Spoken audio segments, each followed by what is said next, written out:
for horror tropes is that whenever you meet the villain is usually a shapeshifter where they come off nice in the beginning. Think about Norman Bates and Psycho, or think about Dracula. At first, he's kind of a gentleman, right? And so I've been really thinking about how can we set up our Elder Sprite character in a very cute, friendly, non-threatening way. So then when we have the turn, it's going to be a better payoff. And so we've been working on that. And then also just really going through the short and seeing where we can work on clarity. One of the things that Hjalti and I tried, which I think is a success, was having the sprites trip Victoria with her beaded necklace. We did replace that with a stick, just a stick from a tree. It's a clear read.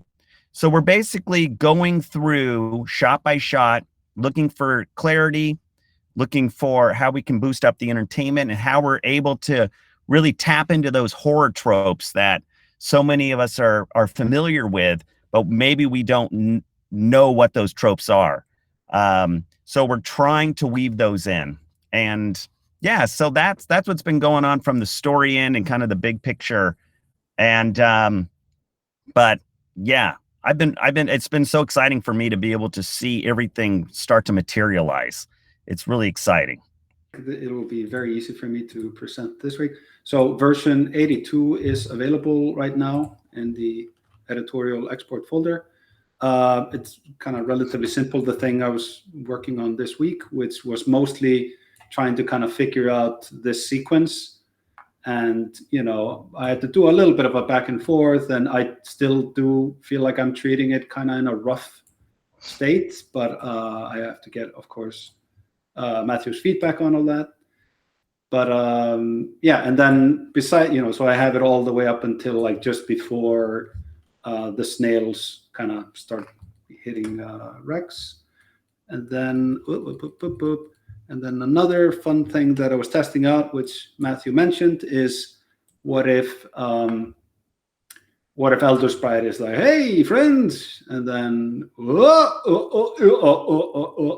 and kind of falls down awkwardly, and then just immediately goes, "Well, I care for some peppermint tea," and kind of brushes off. So, it's like 200 extra frames or whatever, but I think it's very charming.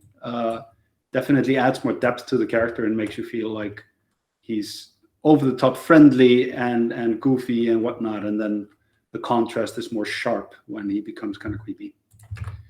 But yeah, that's it for me this week. This was just a leftover from last week with the fire simulation, and this was a test to see how it looks like if the fire is running on ones as usual, and the animation is also running on, I think here is also on ones, but we decided to go on twos. But this fire is not using any of the computer-generated noise on top of it. It's weird, everything is computer-generated here, but it's not using any of the noise to give it detail. So this is just a little bit more simple looking, and which might not clash as much with the animation as the other stuff, but I'm not sure. That's something that we're investigating currently. I also did a little test with at the beginning of this week, because we realized that since the animation would be on twos, generating a simulation on ones on top of that would potentially create a lot of problems, and this will maybe create a lot of work later down the line. So I wanted to see how it works out, and this was very promising. And then later, Pablico is going to show his animation and everything, and that will continue next week. But yeah, on with the work. This week I was mainly working on the mushroom growth. So let me just resize that. So I actually went in and I stole Simon's node setups for leaves and moss. So now all the moss in the mushroom growth is generated with geometry nodes. So it's a super flexible system. So you can see me moving a branch around here, and then the moss and the leaves are just generated on top of that. And that means that the growth direction of the leaves is correct. It's always originating from the center of the tree, so it looks super simplified from a distance. It doesn't just point into a million different directions. And but it means that this setup is very flexible, because we can just place a bunch of branches on a tree, and all the stuff is done automatically for us. There's no extra work involved, and we just can focus on making the best trees possible. And yeah, I went ahead and I placed some individual mushrooms in this scene. I'm going to show a few renders later. Also made sure that there's some moss sitting on the rocks. So just a little work here and there to make sure that, you know, this whole thing looks alive, basically. But then I tried to render it. So hold on. So I gave this a go on my computer. So at first, this is a shot from the movie with a little bit of a camera truck in. And it all looks very nice. Of course, it's flickering a little bit from the noise, but there was this little pop in the upper corner. And then I went ahead and I rendered it on the farm. And of course, we had a lot of stuff popping back in and out. I'm not sure if that shows in the video recording here or when sharing it, but you see these branches up and just disappear. The leaves are disappearing. And which launched me in a whole day-old investigation of trying to simplify the file, trying to find the culprit of this. So I tried to remove trees and add trees, and I was launching the farm renders every 5 minutes or so. So I did a bunch of tests with this, basically, and then I managed to simplify the file enough so I could send something to Sebastian Parborg, who is looking into this issue. And it looks like we have a problem with how some of the memory is handled in those in the geometry nodes. So it's good that we get rid of the flickering very early on, because certainly with the old particle system, that was a big issue, that we had lots of flickering all the time, and we don't want that this time.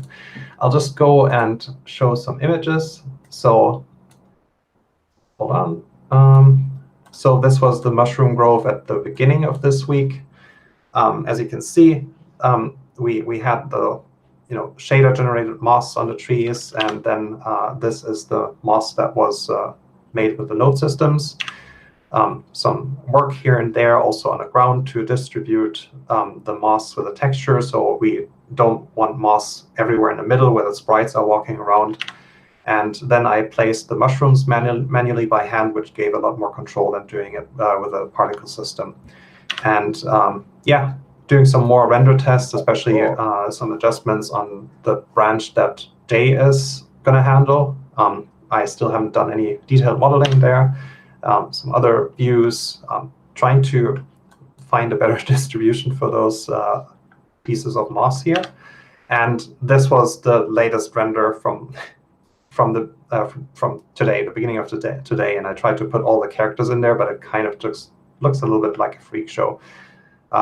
But we will certainly work on that. Starting on Elder Sprite and Sprite. Well, really Sprite, but I went back to Elder Sprite. The top left is the sculpt from eyeball from Elder Sprite, and the top right is the sculpt from Sprite. This one was quite heavy, and this one just needed an extra span in the middle and a little bit of cleanup. There was a slight rotation to the eyeball, and also the iris was a bit deformed.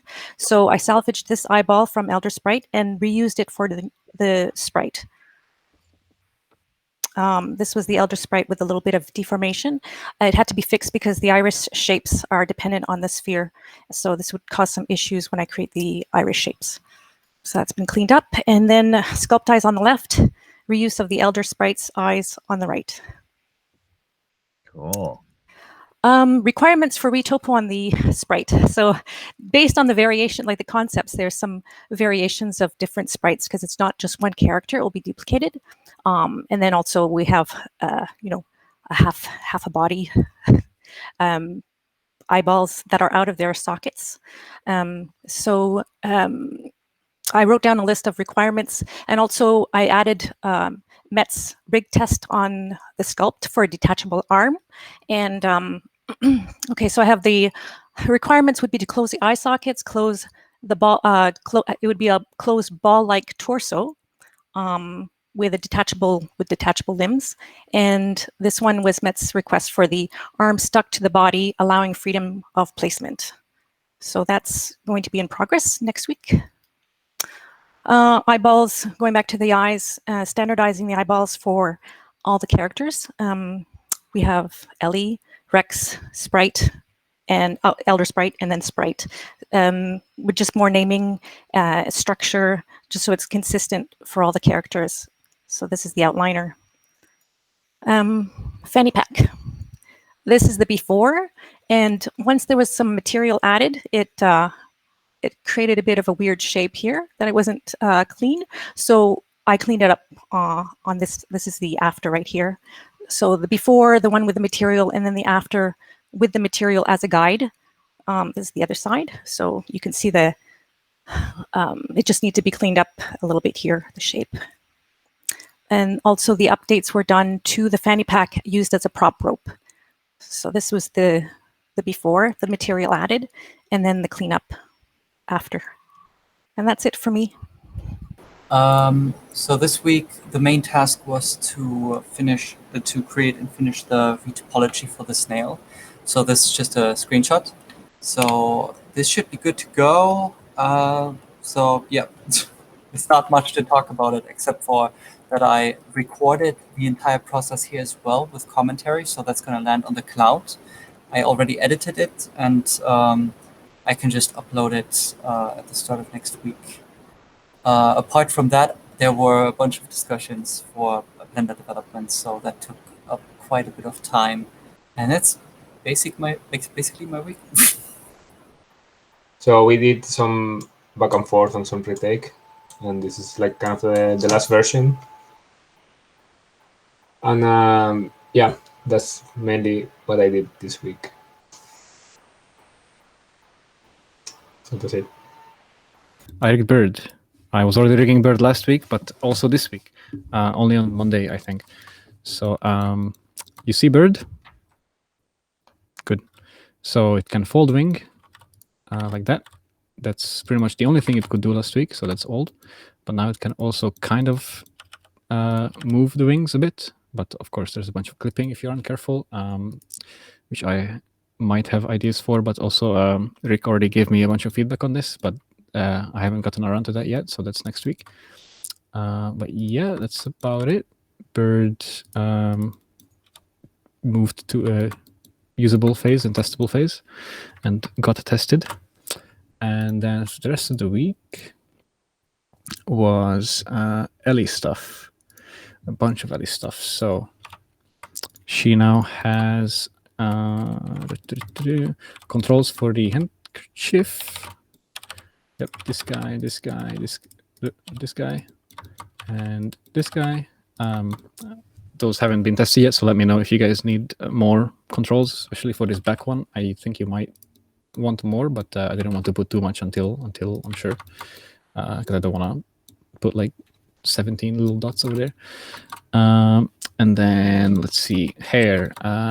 Actually, not the particle hair, but okay. So she had hair bones before, but now she has a toggle for the cut hair and another bone layer for controls for that, which was also pretty awkward to decide where I want to put controls and where I don't. Also ignore the ugly rectangle shapes. So yeah, we'll need feedback on this as well, like how much control do you guys want or need, because yeah, her hair is all over the place, so adding controls for this is a mess. And then eyelash. I was requested eyelash controls, so I added those. Those live here and look like this, and hopefully they will serve the purpose of tweaking the curvature of the eyelash so that it's appealing in all kinds of poses. Buttons and pins are now no longer hidden, because previously they were hidden. The way they are attached right now to the jacket is a little bit dodgy, but not too dodgy. So obviously the goal for me was I don't want these to stretch. I want them to stay circular. I think that might be important because they're going to have logos on them, and I feel like it would be noticeable if they would deform. But that means that like there could be some weird poses where they get a bit detached from the jacket. So if something like that happens, you guys will let me know. They do scale when you stretch the body, but they scale uniformly. We can remove that if we need to. And then fanny pack. Fanny pack now has, well, so first of all, it by default it tries to follow the body as well as it can. I think some of this was already functioning last week. One sec, let me turn off FIK leg. So it, okay, this is not ideal, but it kind of follows the body. And there's controls for the buckle. Whoa, no. There were controls for the buckle before my computer crashed. Huh. Well, isn't that interesting? So anyways, I guess I'll be doing that again. Yeah, but also, if you don't want it to follow the body, then there is a toggle to make it detached, and then it's just freely floating, and you can pose it painstakingly. Ignore these controls. This is probably not how it's going to control. So yeah, after I redo the buckle, I will be moving on to the zipper, which is what I've been cracking my head on, which is going to be pretty interesting.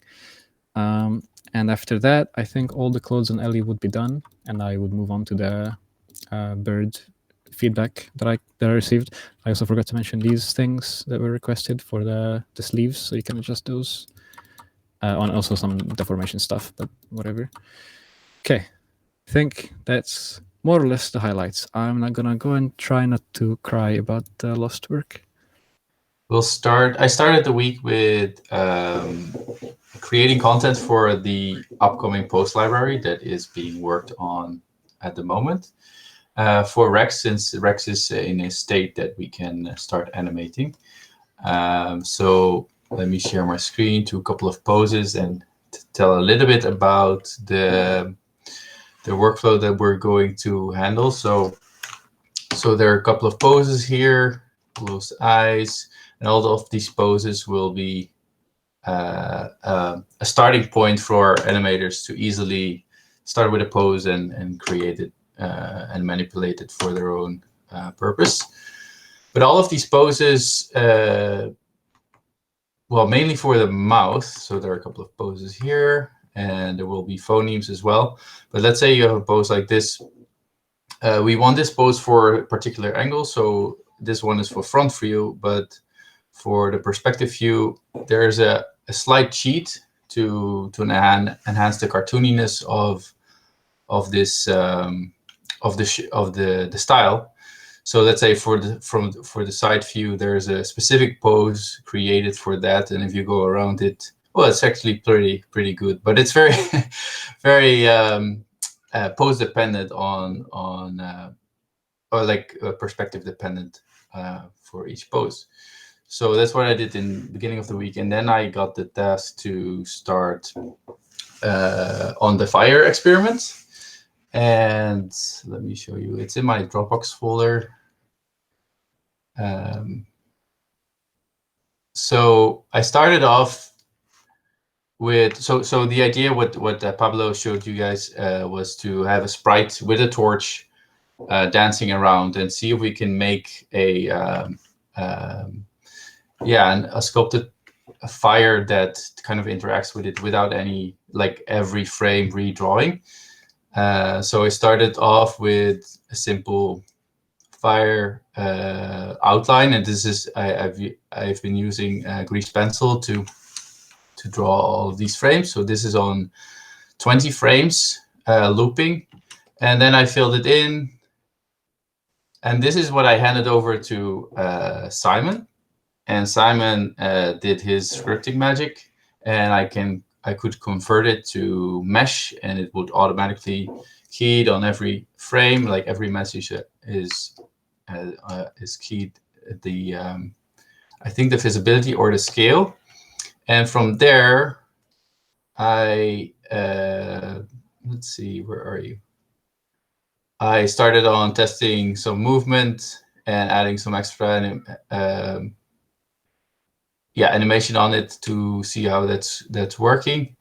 And I think Simon did a test with even some light and shading on it, but it's just very quickly done. And then lastly, I added the same treatment onto the sprite that is dancing with fire sculpted in there. And this is all being done by, oh, not all, but just a looping fire with 20 frames, and the rest is being done with bones. So we're looping the fire and manipulating the trajectory of the fire with simple bone animation. And yeah. Okay, so yeah, this week I finally got time to actually focus a little bit more on transferring the shading on Ellie to the new topology, and that meant a lot of actually redoing work that I did for the previous version that we had for the cover art, for example, in terms of transferring it to the new topology. But yeah, at that stage, that is pretty much done. Let me just show that. So here we have the new topology, the character with the new topology with the shading. There's still some stuff that needs to be updated in terms of actually adjusting it to what we want it to look like finally. But yeah, it's already in a good state to do some test rendering, and that's something I also did. So I linked in the poses that, oh my god, it's very slow. I linked in the poses that Rick made for Ellie, and the playback is actually pretty decent here in Eevee. So right now I got like 20 instances of Blender open, so it tanks a little bit because of that, but you can see that you get a pretty good preview already. That's also something I was focusing on to actually look at this in Eevee and make some comparison with cycles and see how close we can get. One thing I added to make it closer, so I mean, this is still just the mesh hair, not the particle hair, but on here I added some fake anisotropic rendering for Eevee just to get a little bit closer. Yeah, it's just very cheated, but it looks kind of nice in comparison to when it's off. And yeah, so here I have just a comparison of cycles with the mesh hair, everything, then Eevee as it was, and then Eevee with some anisotropic shading. But this is already looking pretty nice for the animators to make play blasts in Eevee. And here, let me just go through the expression tests and the different poses from Rick, just rendered out with what the shading is right now. Still in the this is still from the state of the cover art, but with the new topology. Yeah, but it's already shaping up pretty well. Great. Those look. It's awesome to see everybody's hard work coming together in a final, piece here. This is so cool. Oh yeah, everybody's been working on this, but it's still some more stuff to do, like I mentioned, but it's getting together. Yeah, another thing I did was just something I noticed is that the hair for the characters, the particle hair, had some performance issues because we had a lot of transparency passes. So what you see here in terms of thickness of the hair was not actually what it is in geometry. So there is like the actual strands are like 3 times as thick, but the rest is just transparent, so you don't see it in the render, and that would tank a lot in the performance. So I just adjusted that, which comes with a little bit of a change in the visual style, but it helps the performance. So you can see this rendering took 1 minute and 50 seconds, and this one 1 minute and 10. So it's much shorter, at least for a frame where you have hair on such an area as in this frame, but hair is one of the things that renders the slowest. So yeah, this is probably the way to go for faster renders with a little bit of a compromise in the visual style, but it looks very similar. Yes, that was one thing. And oh yeah, Rick already showed that, but here I made the I pretty much reused the script I did back when we were making the test shot for Rex running through the forest, where we had these smear frames, the multiples, where Rex was having like multiple limbs for the smear frames in the animation style. And yeah, I pretty much already had the script to convert grease pencil that Rick made into mesh. And here I just added some more stuff so it could actually also then sculpt on that mesh that's generated from that and use it as a base for his fire animation. And that workflow seems to go pretty well.